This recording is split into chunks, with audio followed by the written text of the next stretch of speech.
नाजुक भावनाएं आहत हो जाती हैं बहुत जल्दी से। तो जिन लोगों की नाजुक भावनाएं आहत हो जाती हैं उनसे मैं ये पूछना चाहता हूं कि धर्म के बारे में जानते भी हैं कि धर्म होता क्या है? धर्म क्या होता है? चीनी का धर्म है मिठास, नमक का धर्म है उसका कसैलापन, वैसे ही इंसान का धर्म है इंसानियत, मानवता। अगर धर्म से तथाकथित पाखंडों से लोगों के अंदर इंसानियत और मानवता आ रही होती तो यहां जितने लोग पुलिसकर्मी यहां बैठे खड़े हुए हैं, यहां के नजदीकी थाने में जाके चेक कर लो, धर्म को मानने वाला व्यक्ति रेपिस्ट और मर्डर नहीं होना चाहिए था। लेकिन दावे के साथ कह रहा हूं, उस थाने में जितने भी मर्डर और रेपिस्टों के नाम होंगे वो किसी न किसी धर्म को मानने वाले होंगे। चुनौती के साथ कह रहा हूं। लेकिन वो लोग बुद्धिस्ट और नास्तिक नहीं हो सकते, ये भी चुनौती के साथ कह रहा हूं। किसी भी धर्म को मानने वाले हो, बुद्धिस्ट और नास्तिक नहीं होंगे। तो फिर तुम्हारे धर्म ने तुमको क्या सिखाया? वो लोग जो अपने आप को धार्मिक और मतान्ध कहते हैं, गुलाम कहते हैं, वो लोग जो चूहे को गणेश का वाहन मानते हैं, वो अपने घरों में चूहे को मारने के लिए चूहा मार दवा रखते हैं और हमारे जैसे नास्तिक लोग पिंजड़ा रखते हैं। तो मानवता किसके अंदर है? इंसानियत किसके अंदर है? जो लोग सुबह से शाम तक धर्म का राग लगाते हैं वो टेबल के नीचे से घूस लेते हैं और हम लोग अपना पैसा लगा लगा करके समाज को जगाने का काम करते हैं। तो असली धर्म धार्मिक लोग कौन है? ये धर्म की परिभाषा गलत कर दी गई। जिस तरीके से एक बना दिया गया कि जो सुबह से लेकर शाम तक बड़ी तेजी से चिल्लाएगा जय श्री राम, वो उतना बड़ा धार्मिक, वो चाहे मर्डरर हो चाहे रेपिस्ट हो, वो जय जय श्री राम उतनी तेजी से करेगा तो वो बहुत बड़ा धार्मिक हो गया। उसकी काट में हमने बनाया, बाबा साहब को ना मानता हो, एनिहिलेशन ऑफ कास्ट को ना पढ़ा हो, उनके सिद्धांतों पे ना चलता हो, हाथ में लाल धागा बांधता हो, लेकिन बहुत तेजी से कहता हो जय जय जय जय जय भी। ये दोनों ही चीजें एक दूसरे की पूरक है। रट्टू तोता मत बनो। अभी विधायक जी ने ताली की बात बताई ना, तो ताली थाली खूब बजी। क्यों बजी? क्योंकि हमने रट्टू तोता बनाया। अभी एक शख्स हमसे कह रहे थे कि आपने जूते नहीं उतारे बाबा साहब को फूल चढ़ाते हुए, तो मैंने कहा मन से बता दूंगा क्यों नहीं उतारे। फूल चढ़वाए, हाथ जोड़ करके कह रहा हूं, लोगों को खराब लग जाता है, नहीं तो मैं फूल भी नहीं चढ़ाता। बाबा साहब मेरे दिल में जीवित है, मरे नहीं, इसलिए उनके काम को पूरा करता हूं, फॉर्मेलिटी में वक्त जाया नहीं करता हूं। और कहां लिखा हुआ है? बुद्ध ने, बाबा साहब ने, कांसी नंद साहब ने कहां लिखा कि जूता उतार के करो? अगर तुम आस्थावान हो तो तुम्हारी आस्था और लिंग पर चढ़ने वाली आस्था में कोई अंतर नहीं। मैं आस्थावान व्यक्ति नहीं हूं, बाबा साहब को अपने दिल में जीता हूं, उनके काम को, उनके विचारों को लोगों के बीच में पहुंचाता हूं। इन फॉर्मेलिटी के चक्कर में नहीं फंसता, न माला पहनता हूं न पहनाता हूं। क्यों? जब हम कहते हैं कि बाबा साहब हमारे दिलों में जीवित हैं, उनका काम हमारे दिलों में जीवित है, हम कहते हैं कि संविधान जिसको बचाने की आज बात चल रही है वो संविधान लिविंग डॉक्यूमेंट है। यानी कि देश में जो कुछ भी घटित हो रहा है, जिस भी आईपीसी की धारा के तहत एफआईआर लिखी जा रही है, जिस भी धारा के तहत मुकदमे की सुनवाई हो रही है, वो सब कुछ संविधान और आईपीसी से आ रहा है। तो अगर एक लिविंग डॉक्यूमेंट जिस व्यक्ति ने दिया वो मृतक कैसे हो सकता है, मर कैसे सकता है? तो जब वो जीवित है तो माला किसको पहनाएगा? और हम तो जीवित हैं इसलिए यहां बोल रहे हैं। तो मुझे ये गर्व है इस बात पर कि तमाम सारे मुद्दों की फहरिस्त में हम लोग जीवित हैं। तो जीवित लोगों को मुर्दा मत बनाओ, माला मत पहनाओ। अनुरोध कर रहा हूं, बाबा साहब से अगर सीखना है तो एनिहिलेशन ऑफ कास्ट में उन्होंने जो सबसे बड़ा सूत्र दिया जातिवाद को तोड़ने का, वो है अंतरजातीय विवाह। अंतरजातीय विवाह करिए, ये जातिवाद, ये वर्ण व्यवस्था भरभरा करके गिर जाएगी। लेकिन दिक्कत क्या है? दिक्कत ये है जो अभी बताया प्रिंसिपल साहब ने कि सब नंबरदार बैकवर्ड की तो सारी जातियां क्षत्रिय हैं, कुर्मी क्षत्रिय, अहीर क्षत्रिय, मौर्य क्षत्रिय और निषाद भी है जल पछाड़ क्षत्रिय। तो जो छत्रित्व का बोझ लादे हुए हो, उस छत्रित्व के बोझ की वजह से जब ऊपर वाला तुम्हारी तरफ देखता है, वर्ण व्यवस्था वाला, तो तुम कहते हो हमें तो हीन भावना महसूस हो रही है, तो तुम करते क्या हो और नीचे देखते हो। ये हमारे सामने कहाँ लग रहे हैं, हम इनको कुर्सी पर नहीं बैठाते हैं, हम इनको चारपाई पर नहीं बैठाते हैं। फिर उसको और बुरा लगा, उसने और नीचे देखा, बोले हम इनको देखते ही नहीं है सुबह से। उसको और बुरा लगा, उसने कहा ये हमारे सामने कहाँ लग रहे हैं, ये हमारी किचन में नहीं घुसते। और ऐसे कर करके हमने उस वर्ण व्यवस्था को जीवित रखा। क्यों? क्योंकि हम सब अपने अपने कंफर्ट जोन में थे कि यार हमसे नीचे कोई तो है। और उस कोई तो के चक्कर में वो लोग जो कहते हैं कि हम बाबा साहब को मानने वाले हैं, बहुत तेजी से नारे लगाते हैं, उन लोगों ने भी अंतर्जातीय विवाह नहीं किए। और इसी वजह से ये वर्ण व्यवस्था मजबूत होती चली गई, इसी वजह से सांप्रदायिक पार्टियां लगातार मजबूत होती चली गई। अभी एक बात कही गई ईवीएम को लेकर के, मैं किसी की बात को काटना नहीं चाहता, लेकिन जब आप चुनाव प्रचार करने नहीं निकलते हैं घर से, कहते हैं कि राष्ट्रीय अध्यक्ष चुनाव प्रचार करने नहीं जाता, तब आपके भाई धर्मेंद्र यादव चुनाव हार जाते हैं तो ईवीएम ने हरा दिया। जब आपकी पत्नी चुनाव लड़ती है, आप गली गली गांव गांव टहलते हैं, तो वही ईवीएम झक मार करके जिता देती है लाखों वोटों से। वही ईवीएम कहां चली गई फिर ईवीएम? जब आप कॉम्बिनेशन बनाते हैं, चंद्रशेखर आजाद आपके मंचों पर दिखते हैं, जयंत चौधरी आपके मंचों पर दिखते हैं, अखिलेश यादव का कॉम्बिनेशन बनता है, तो झक मार करके खतौली जीत जाते हो, तब ईवीएम कहां चली गई? बिना बहुजन एकता बनाए ये रोना पीटना बंद करो। ये रोने पीटने से आपके भक्त संतुष्ट भले ही हो जाएं, लेकिन बहुजन समाज का भला होने वाला नहीं है। मैं बार बार कहता हूं कि वो ताकतवर नहीं है, वो विद्वान नहीं है, हम मूर्ख हैं। आप गोबर पूजना बंद कर दो, इनकी विद्वता धरला के गिर जाए। जब तक गोबर पूजते रहोगे तब तक उस पर विद्वता दिखाई देती रहेगी। जिस दिन खड़े होकर के चुनौती देने लगे, विज्ञान और तर्क की बात करने लगे, इनकी विद्वता भरभरा के गिर जाएगी। चैलेंज देता हूं। महिलाएं यहां पर बैठी हुई हैं, पता है आपके मुख्य अतिथि ने क्या किया था? गणेश लक्ष्मी पूजन के दिन आपके मुख्य अतिथि ने अपनी पत्नी को पूजा था लक्ष्मी के रूप में, मिट्टी की मूर्ति को नहीं पूजा था। ऐसा मुख्य अतिथि आपके बीच में बैठा, तो इतनी सीख लो इनसे कि जितने लोग सेवन करके आते हैं रात्रि में, अपनी महिलाओं को परेशान करते हैं, पत्नियों को परेशान करते हैं और कहते हैं मैं बाबा साहब का सच्चा सिपाही हूं, वो कम से कम अपने मुख्य अतिथि से यह सीख लें कि उन्होंने परंपरा शुरू की है कि हमारे घर की असली लक्ष्मी हमारी पत्नी है, क्योंकि हमारे घर के काम करती है, बच्चों को पालती पोसती है, हमारे जीवन को। और ये फैक्ट बात है कि अगर पत्नियों का साथ ना हो तो हम लोगों की हैसियत है कि मंचों पर जाकर भाषण ठोक लें, नहीं है। उतना ही पत्नी का भी वो रोल है, इसलिए पत्नियों को भी इज्जत देना शुरू करिए। बड़ा अफसोस हो रहा है मुझे कि हमारी महिलाओं, हमारी माताओं को नीचे बैठा दिया गया है। ये मेंटलिटी भी बाहर निकालनी है कि महिलाएं हैं तो नीचे बैठ सकती हैं, ये मेंटलिटी भी निकालनी है। जो वर्ण व्यवस्था का सिस्टम है ना, वो हमारे घरों में भी लागू है। महिलाओं के साथ वही वर्ण व्यवस्था का सिस्टम लागू किए हुए हैं। फलानी जी ऊपर बैठेंगी तो फलानी नीचे बैठेंगे।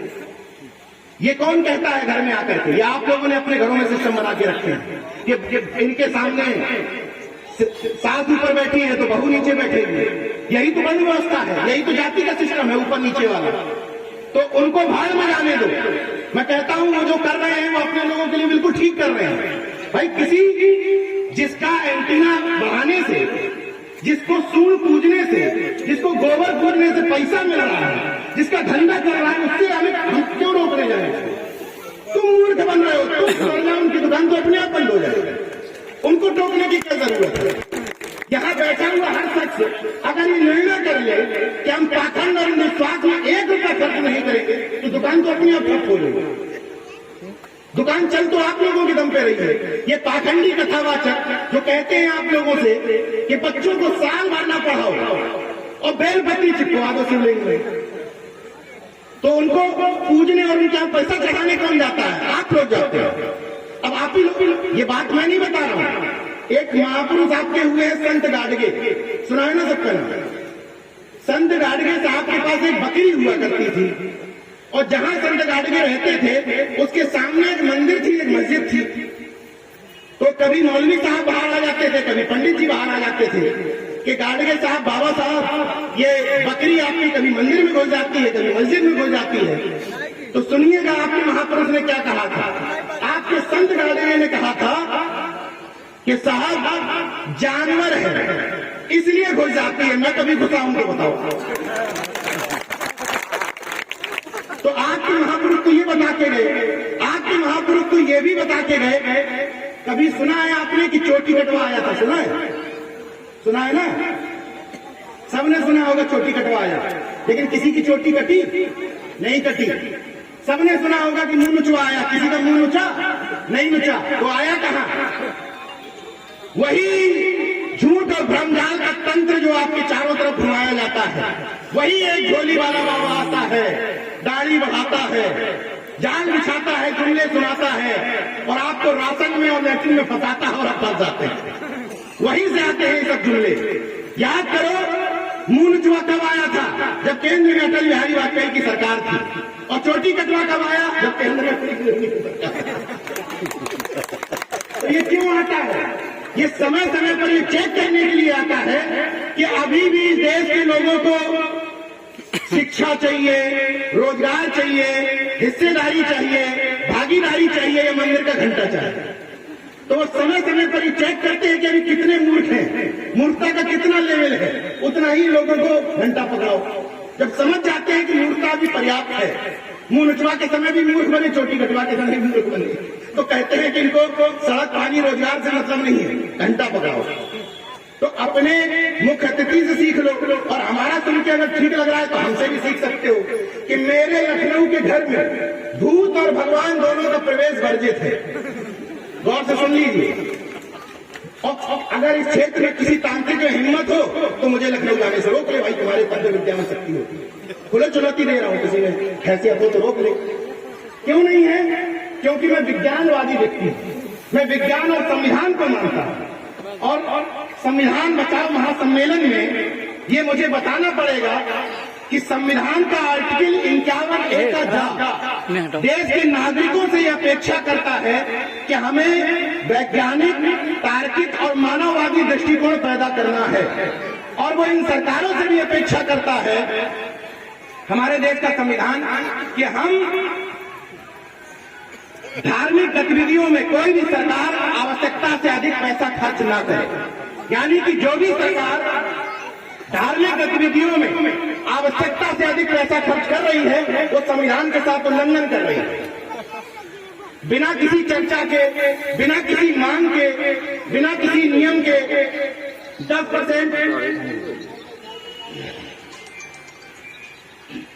10% आरक्षण दे दिया जाता है। किसी को आरक्षण देने से तकलीफ नहीं है, दिक्कत यह है कि जब ओबीसी के आरक्षण के लिए भूपेश बघेल जैसे लोग मध्य प्रदेश में सरकार या झारखंड की सरकार जब ओबीसी का आरक्षण बढ़ाती है, एससी एसटी का बढ़ाती है, तो हाईकोर्ट कहती है कि आंकड़े कहां है, डाटा कहां है, किन आंकड़े और किन डाटों की वजह से ये बढ़ाया है। और जब 10% तुम गरीब सवर्णों का बढ़ाते हो तब क्यों नहीं पूछते हो कि डाटा कहां है? कौन सा सर्वे हुआ इस देश में? कौन सी जातिवाद जनगणना हुई? किस आधार पर तुमने बढ़ा दिया? तो वहां पर एक मुफ्त मामला है कि जातिवादी, वंशवादी, परिवारवादी न्यायपालिका ने अपने जाति, वंश, परिवार के लोगों को फैसिलिटेट करने के लिए वो फैसला सुनाया, उसमें कोई दो राय नहीं है। अगर ऐसा नहीं है तो हम सब लोगों की डिमांड है, मुझे लगता है यहाँ पर कोई व्यक्ति ऐसा नहीं होगा जो सहमत ना हो कि जातिवाद जनगणना होनी चाहिए। सब सहमत हैं? सब सहमत हैं? भाई हम कहते हैं कि अगर तुम्हें लग रहा है कि ओबीसी में फलाने का हिस्सा ये खा रहे हैं, एससी में इनका हिस्सा ये खा गए, इनका हिस्सा ये खा गए, तो भाई इस कंफ्यूजन को दूर करने के लिए जातिवाद जनगणना करवा दो पूरे। और जातिवाद जनगणना का एक बात क्लियर कर लीजिए, जातिवाद जनगणना का मतलब ओबीसी को गिनना नहीं है, जातिवाद जनगणना का मतलब एससी को गिनना नहीं है, एसटी को गिनना नहीं है।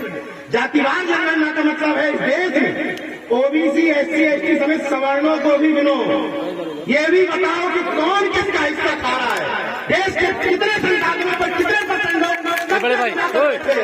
कितने परसेंट लोगों को सिद्धार्थनगर में ठेका मिल रहा है, कितने परसेंट लोगों के पोकलैंड मशीन चल रही है, कितने परसेंट लोगों के जेसीबी चल रही है, कितने परसेंट लोगों के पेट्रोल पंप चल रहे हैं, ये सब डाटा निकालो, तब पता चलेगा कि देश के संसाधनों पर कौन कब्जा जमाए बैठा है। ये भी बताओ कि तुम्हारी सरकार बनने के बाद तुम्हारे मित्र अचानक से तो देश के टॉप 100 में आते थे, एशिया का नंबर 1 अमीर आदमी कैसे हो गया? पूरी जिम्मेदारी के साथ बोल रहा हूँ, पूरे संवैधानिक दायित्वों को निभाते हुए कि अडानी इस समय देश का मालिक है।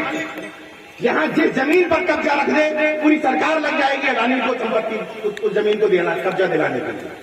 पूरे देश में जहां हाथ रख दे अडानी, किसानों के 20,000 रुपए 30,000 रुपए लेने के लिए ट्रैक्टर खींच ले जाएंगे, कई गाड़ी खींच ले जाएंगे, घर की कुर्की कर देंगे, किसान परेशान घूमेगा 20,000 रुपए के लिए।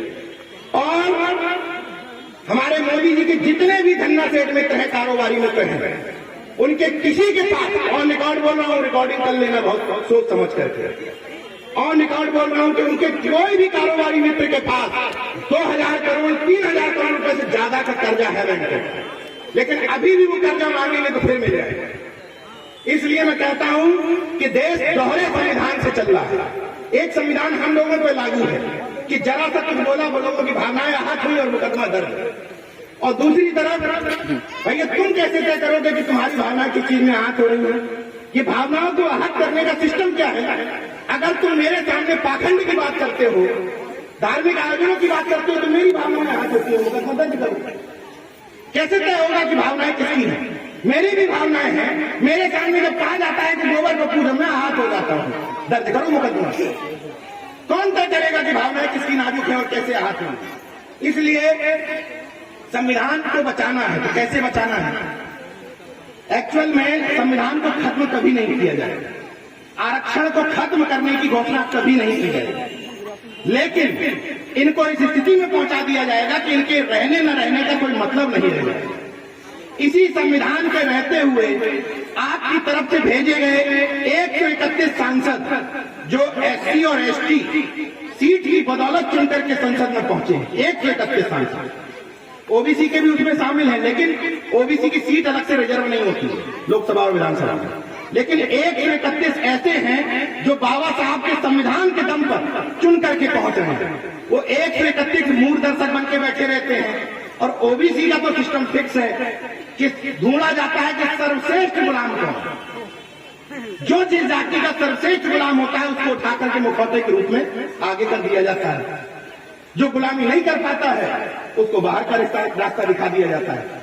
वहां तो एजेंडा फिक्स है, आप किसी भी जाति से हो, किसी भी वर्ग से हो, आप एक्सेप्टेड हैं। शाहनवाज हुसैन एक्सेप्टेड है ना, है कि नहीं? कहां तकलीफ है शाहनवाज हुसैन से? कहां तकलीफ है लुलु मॉल के मालिक से, हजारों करोड़ वाले मुसलमान से? किससे तकलीफ है? पटरी रेहड़ी पट्टी वाले मुसलमान, वो है दुश्मन। चाइना के 50,000 करोड़ के व्यापार से तकलीफ नहीं है, 25 रुपए की झालर से तकलीफ है। वैसे ही सक्षम विदेशों से हजार करोड़ रुपए लेके आने वाले मुस्लिम से तकलीफ नहीं, वहां तो गले मिला जाता है, वहां तो गंगा जमनी तहजीब होती है। तकलीफ किससे है? बेचारा बाल काटने वाला मुस्लिम, ठिलिया चलाने वाला मुस्लिम, रोड पे चलकर ये देखने वाला मुस्लिम, क्योंकि वहां से वोट बैंक सेट होता है, धंधा सेट होता है। और मूर्ति की बात का विरोध क्यों करता हूं? सरदार पटेल की मूर्ति लगवाई गई गुजरात में, पता उसकी ऊंचाई इतनी ज्यादा क्यों रखी गई? जितनी ज्यादा ऊंचाई होती है मूर्ति की, उससे उतना ही दूर दूर का वोट बैंक दिखाई देता है। तो चूंकि गुजरात से बिहार के पटेलों का भी वोट बैंक देखना था, उत्तर प्रदेश का देखना था, मध्य प्रदेश का देखना था, तो ज्यादा ऊंची लगवाई गई कि यहां से तमाम प्रदेशों का वोट बैंक दिखाई देगा। और अगर वोट बैंक नहीं बनना चाहते हो, गौर से सुनिएगा, एक समय था जिस समय में आपको जरूरत थी कि आप अपने महापुरुष के नाम पर इंटर कॉलेज का नाम मांगे, एक समय था जिस समय आपको जरूरत थी कि अपने महापुरुष के नाम की मूर्ति मांगे, एक समय था जब कहते थे कि जिलों का नाम रख दो, ये रख दो। मौजूदा सरकारों ने समझ लिया कि इनको हिस्सा ना दो, भागीदारी ना दो, नौकरी ना दो, निजीकरण करके सब कुछ छीन लो, देश का सब कुछ बेच दो, बस मूर्ति पकड़ा दो। तो अब आपकी डिमांड बदलनी चाहिए। अब आपको कहना है कि भैया मूर्ति तुम रख लो, लगवाओ श्यामा प्रसाद मुखर्जी की मूर्ति, नौकरी हमें दे दो, रख दो दीनदयाल उपाध्याय के नाम पर इंटर कॉलेज रख दो, डिग्री कॉलेज रख दो। पूरे सिद्धार्थनगर में जितने भी इंटर कॉलेज डिग्री कॉलेज है, तुम्हें जो पसंद आता हो वो माफी वीर सावरकर के नाम पे रख दो, जो रखना हो तो, हमें कोई आपत्ति नहीं है। लेकिन ठेके पट्टी में हिस्सा हमें दो। मूर्तियां तुम ले लो, नाम तुम ले लो, जितनी ड्रामेबाजी वाली चीजें हैं तुम रख लो, लेकिन हम लोगों को ये डिमांड बदलनी पड़ेगी और सरकार को ये बताना पड़ेगा कि अब हम मूर्ति और माला में बिकने वाले नहीं हैं। लेकिन अफसोस सरकार को अभी भी ये पता है कि बाबा साहब के सामने ऐसी तस्वीर खिंचा लो, ऐसे बस काम हो गया। कोई इनके लिए काम ना करो, ऐसी तस्वीर खिंचाओ और 4 बार बड़ी तेजी से बोलो जय भीम जय भीम जय भीम जय भीम, बस काम हो गया। बदलना पड़ेगा हम सबको। अब ये मूर्ति माला मंत्र जयकारों में नहीं फंसना है, हिस्सा मांगना है, अपना हिस्सा, संवैधानिक ताकत से अपना हिस्सा मांगना है। इसलिए मैं कहता हूं क्यों ताकते हो इन मंचों पर गुनहगार की तरह, चाहते हो तो हक छीन लो हकदार की तरह। और अब बात यह है कि संविधान कैसे बचाओगे, ये महिलाएं संविधान कैसे बचाएंगी, देख रही है हमारी तरफ से, कैसे संविधान बचाएंगे? तो संविधान ऐसे बचाएंगी कि अडानी एशिया का नंबर 1 आदमी पैसे में, उसके वोट की जो कीमत है वही उनके वोट की कीमत है, ऐसे संविधान बचाएंगे। तो अगर नेता पाखंड विरोधी चाहिए तो जनता पाखंड विरोधी होनी चाहिए, अगर नेता न बिकने वाला चाहिए तो जनता न बिकने वाली होनी चाहिए। जनता राशन में बिकने को तैयार, जनता पखाने में बिकने को तैयार हो, कहते हो कि नेता न बिकने वाला चाहिए, ये कैसे हो जाएगा? अपने अपने जमीर से पूछो अपनी तरफ उंगली करते हुए कि अगर सब कुछ बिक रहा है इस देश में, पूरी जिम्मेदारी के साथ कह रहा हूं कि गेल बिक रहा है, रेल बिक रहा है, सेल बिक रहा है, गेल बिक रहा है, भेल बिक रहा है, सब कुछ तो बिक रहा है। जो कहता था कि हमने रेलवे स्टेशन पर खड़े होकर के चाय बेची, वो रेलवे स्टेशन में बेच दे रहा है। गजब है। मतलब अंधभक्तों का पैमाना देखिए। जिसने किसी को कभी चाय बेचते नहीं देखा वो मान जाता है कि चाय बेचती, लेकिन जो देश बेचते हुए देखा है नहीं मान रहा कि बेच रहा है। मतलब जो बेचते हुए दिख रहा है वो नहीं मान रहे, जो ना बेचते हुए देखा वो मान रहा है कि बेचा है। तो महिलाएं सुन लें गौर से, ये नजर बट्टू, कजर बट्टू, हाय, काला धागा, काला टीका, ये बच्चों को कोई जरूरत नहीं है। मेरा बेटा 3 साल का है, नाम है कबीर, उसको ना नजर लगती है, ना कजर बट्टू की जरूरत है, ना बजर बट्टू की जरूरत है। इसलिए ये इन पाखंडियों के बहकावे में नहीं आना है। और ये प्रण कर लो आज के बाद कि जितना पैसा कथा में, भागवत में, पाखंड में बचेगा अपने बच्चों की शिक्षा में लगाओगे। जो कहते हो कि हमारे पास पैसा नहीं है हम क्या करें, तो जाके वहां पैसा कैसे चढ़ाते हैं? वो पैसा बचाओ, कथावाचकों के फेर में मत फंसो, अपनी बच्चियों को कम से कम कथावाचकों के फेर में मत फंसाओ। मैं खुल के नहीं बोलना चाहता हूं, तमाम कथावाचकों की लिस्ट बनाओ और देखो कि उनमें से कितने लोग प्यारों के जेल जा चुके हैं। सब बुरे नहीं है। वही बात है कि हमसे लोग कहते हैं कि नीरज भाई सारे मुस्लिम गलत नहीं है, लेकिन जो इनमें फंस रहा है वो मुस्लिम क्यों है? तो हम भी पूछना चाहता है कि सारे गलत नहीं, लेकिन जो फंस रहा है वो तुम ही क्यों हो? हम भी तो यही पूछ रहे हैं। तो इसलिए सबकी जिम्मेदारी है कि अपने से सवाल करें और संविधान बचाने के लिए जो आपने गुलाम वहां भेजे हैं संसद में और विधानसभाओं में, उनसे सवाल करें। उनकी जयकारा लगाने की बजाय 20-20 किलोमीटर दूर से उनको रिसीव करने की बजाय पूछें कि जब ये सब हो रहा था, जब संविधान खतरे में था, देश ही कहा था कि तुम संसद में बैठ के तुम कर क्या रहे थे? ऊँग रहे थे क्या? तुम्हारी जिम्मेदारी नहीं थी इसको बचाने की। और अगर जिम्मेदारी थी तो अब अगर घर पर कोई वोट मांगने आए तो ये मत पूछना कि ट्रांसफार्मर दे दो, ये मत पूछना कि ये 100 मीटर की सड़क बनवा दो, उससे ये पूछना कि संसद में और विधानसभा में जाओगे तो हमारे बच्चों के रोजगार की, हिस्सेदारी की, भागीदारी की, आरक्षण को बचाने की, संविधान को बचाने की लड़ाई लड़ोगे या नहीं।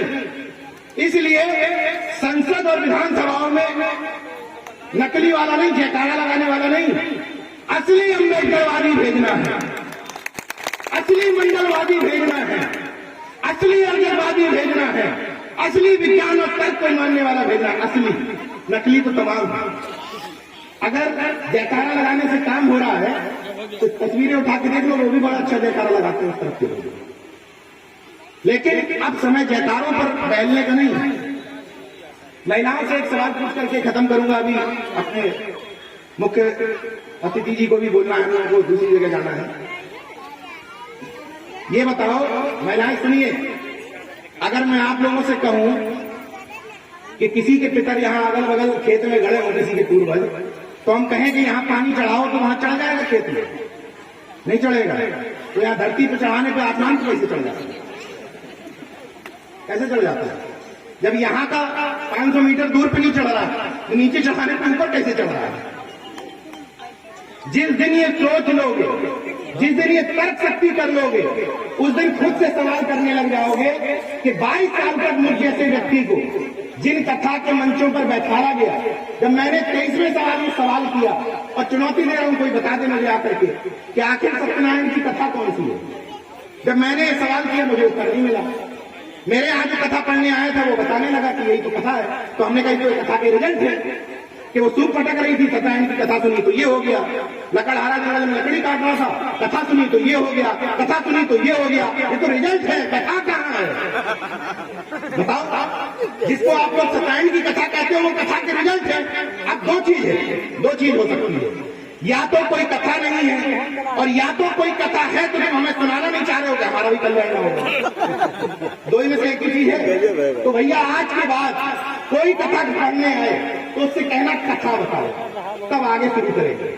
और ना बता पाए तो हाथ जोड़ के कह देना भैया आपका धंधा आपको मिलवा, किसी से कोई विरोध नहीं।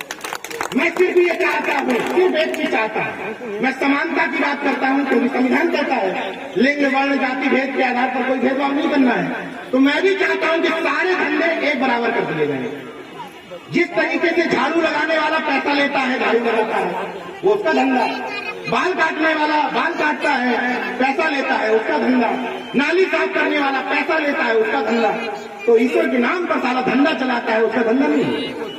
तो मैं कुछ नहीं चाहता, आपका धंधा आपको मुबारक, कोई मुझे तकलीफ नहीं, लेकिन ये कहो कि धंधा है, ये कहो कि धंधा है। और अगर धंधा नहीं है तो कल मुझे एक खबर पता चली, नेपाल से जो रुद्राक्ष 5 रुपए का आता है, 5 रुपए का, उसको 5100 रुपए में बेचा जाता है अभिमंत्रित करके। ये धंधा नहीं है। करोड़ों रुपए का खेल कर मुफ्त में जा जाकर के कथा करो, एक भी पैसा ना लो कथा का, मान लेंगे कि तुम ईश्वर की भक्ति के लिए कर रहे हो, हमें तुमसे कोई आपत्ति नहीं है। इसलिए मैं फिर से कह रहा हूं कि हमें उनसे कोई आपत्ति नहीं। जिसका धंधा जैसे चल रहा हो चलने दो, लेकिन उस धंधे में आप शामिल नहीं होंगे।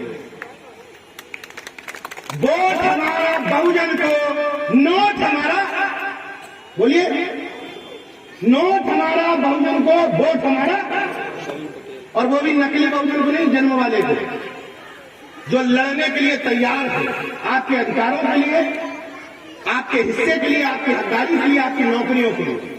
क्योंकि इंटरव्यू की बात बताई ना आपने, इंटरव्यू में यही खेल है कि ओबीसी एससी का वो लड़का जो रिटिन में टॉप करता है उसको इंटरव्यू में कम नंबर देकर रोकने की कोशिश और साजिश की जा रही है। मगर अफसोस की बात है कि खुद को बहुजनवादी पार्टियां, खुद को समाजवाद की बात करने वाली पार्टियां सत्ता में रही, लेकिन इंटरव्यू खत्म नहीं हुआ।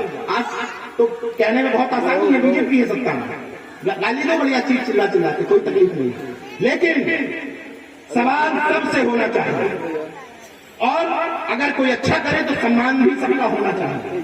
मुझे कहने में कोई गुरेज नहीं है कि मौजूदा उत्तर प्रदेश की राजनीति में, सामने तारीफ करने की आदत नहीं है लेकिन कर दे रहा हूं, मौजूदा उत्तर प्रदेश की राजनीति में मुझे एक भी नेता ऐसा नहीं लगता है स्वामी जी के अलावा जिसकी हिम्मत हो कि मन से 22 प्रतिज्ञाएं दोहरा कोई हो तो जाए। इसलिए जो अच्छा करे तारीफ करो, मैं जब तक अच्छा करूं तारीफ करो, जिस दिन बुरा करूं सीधे हाथ पकड़ के मन से नीचे उतारो। व्यक्तिवाद में नहीं फंसना है। जो लोग नीरज भैया जिंदाबाद कर रहे थे उनसे हाथ जोड़ रहा हूं कि जीवित रहने दो भैया, कुछ दिन तक पत्रकार ही बना रहने दो, अभी जिंदाबाद मुर्दाबाद की आवश्यकता कतई नहीं है। महापुरुषों की जिंदाबाद करो, उनके विचार आगे बढ़ाओ। इन्हीं सब बातों को लेकर के आपके बीच में आया था। महिलाओं से एक और निवेदन कर ले रहा हूं, अंतिम निवेदन, कि घर में समानता का व्यवहार करो, पाखंड अंधविश्वास से दूर रहो, बच्चों को पढ़ाने लिखाने पे फोकस करो और ये सोचो कि छोटी छोटी चीजों पर हम सबको एक वोट बैंक के रूप में नहीं बिकना है। यहीं पर बात खत्म करता हूं कि अभी तो परिंदे शुमार करना है, फिर हम सब मिलके बताएंगे कि किस चीज पे वार करना है। अभी तो परिंदे शुमार करना है, फिर हम बताएंगे कि किस किस पे वार करना है। बड़ा गुरूर है सत्ता वालों तुझे, मगर हम सबको जिद है कि दरिया को पार करना है। जय विज्ञान, जय संविधान, नमो बुद्धाय।